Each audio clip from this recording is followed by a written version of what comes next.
I would say my only requirement now is their inner world has to be peaceful, because without that peace, all that's going to happen is they're going to expel all that stuff out. I'm guilty of it too, by trying to seek so much love, attention, validation, and staying past things I shouldn't stay for, that I'm creating my own toxic situation. You know, nobody's holding me captive in these toxic relationships besides myself and my own word spell that I'm breaking right now. Essentially, that inner peace, that's what I'm looking for in a partner now. And honestly, my partner right now is myself. I'm taking myself out to restaurants that I like, doing different activities, treating myself as if I was my dream partner, showing up for myself every day, giving myself that same love. And once I fill that up, I'll be able to actually find a partner that actually has that inner world fixed. Because from what I've seen, the reason relationships are toxic is you got two people with a void in them, and they're trying to fill it with each other. And when they're trying to fill it with each other, how the fuck can you see how needs can get met if you both are trying to fill each other up with your needs, trying to use each other to fill that void, creating a whole bunch of tension? And even if you get with somebody healthy, that void could still create unnecessary tension, because at the end of the day, where that void's coming from, what we're talking about, family, is that love that you never got as a kid,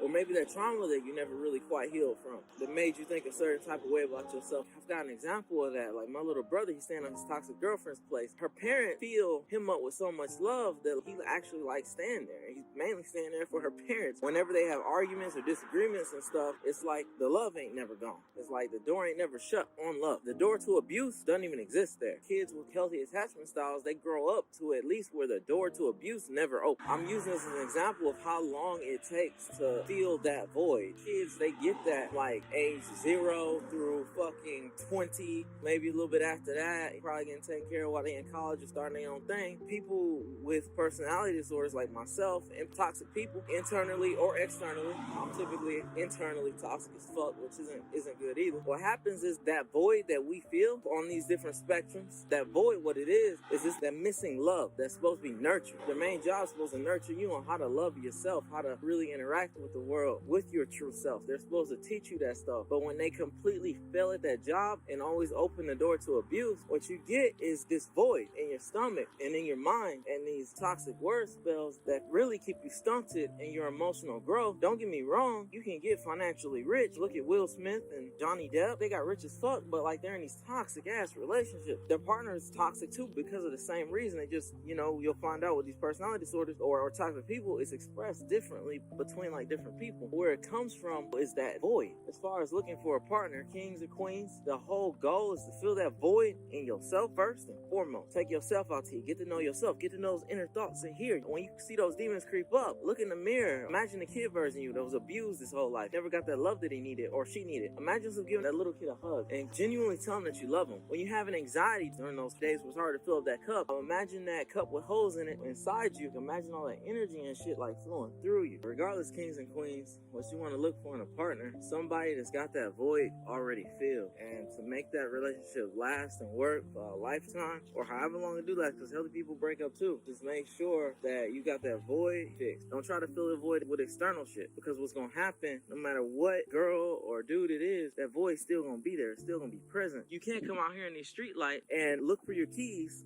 when you lost your keys in the house. Literally, the last time you saw your keys was in the house. How you gonna drag your partner out here in the street light and try to find your fucking keys? It don't make no sense. Find your keys in your house, family, and find other people that already got their keys together. Whenever you find yourself in chaos, just know it's in that chaos that you'll find yourself. No candle loses flame from light another.